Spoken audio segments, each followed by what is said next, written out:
Good day po. So we are Group 4 from Immunoserology and we are here to discuss about labeled immunoassays, specifically its two major fractions. So what is labeled immunoassay? So it is designed to detect small amount of antigen or antibody at a low concentration. The substance which is to be measured is known as the analyte. Example of these includes bacterial antigens, hormones, drugs, tumor markers, specific immunoglobulins, and many other substances. So there are two major fractions under the labeled immunoassay. These are competitive and non-competitive immunoassay.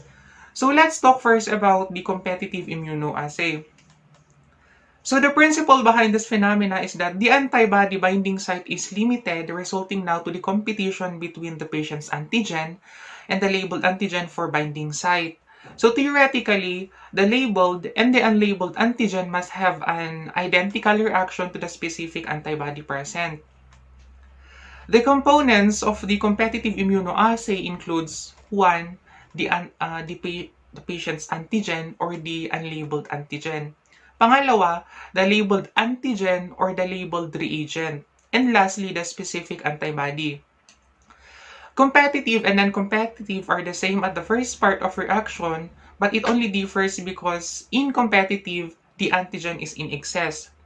To do this, we need to mix the sample and the labeled antigen before adding to the antibody as shown in the picture. So, as we can see here, there are two possible scenarios that can happen during the reaction.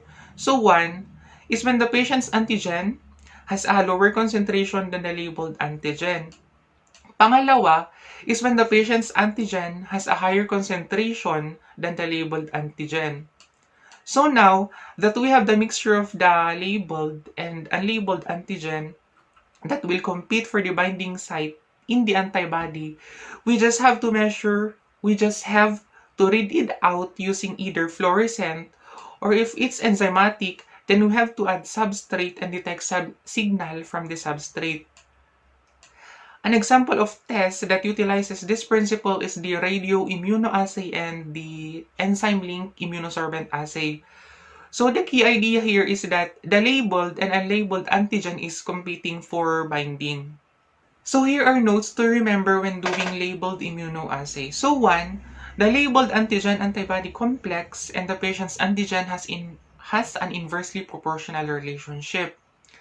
Immunoassay requires small amount of antibody and patient's antigen.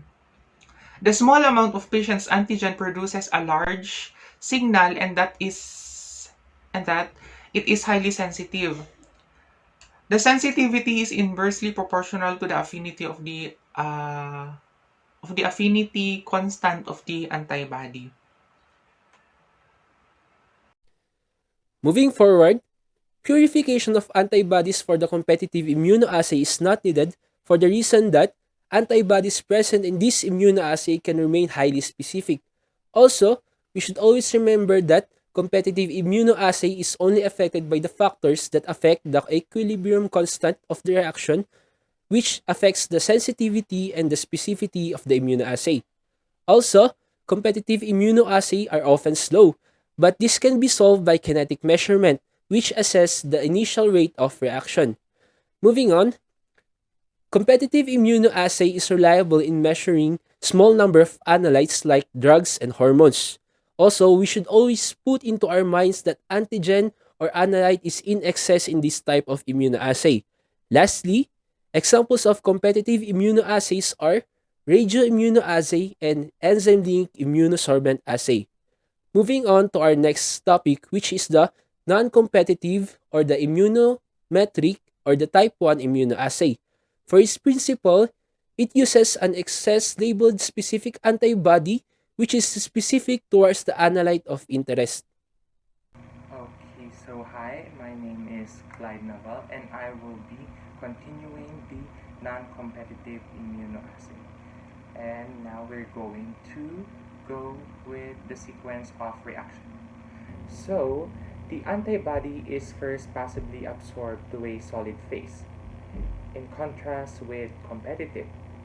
So, in a solid phase, which means it could be a well or a test tube. and the unknown patient antigen is allowed to react with and be captured by the antibody. Then after washing, to remove the unbound antigen, so this antigen were not able to bind with the antibody that has been absorbed in the solid phase. So a second antibody with a label is added to the reaction. And the amount of label measured is directly proportional to the amount of patient antigen.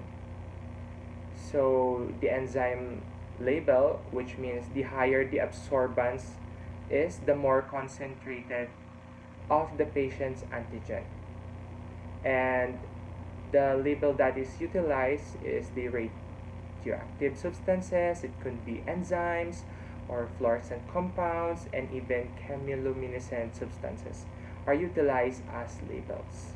And now, so as you can see in the picture, the antibody is absorbed in the solid phase. Then after that, we wash so that we may be able to remove the unbound antigen. And then we add the second antibody, which is the Fc portion has been labeled with a certain substance, for example, an enzyme. And then the Fab portion will bind to the patient's antigen. Then we wash the unbound materials, then add the substrate. So the substrate is for the color reaction. And the higher the concentration of the patient's antigen, which means the more intense the color is. Non-competitive immunoassays are very specific, but require an ample amount of specific and pure antibodies. Its primary downside in the ages where monoclonal antibodies are not yet developed.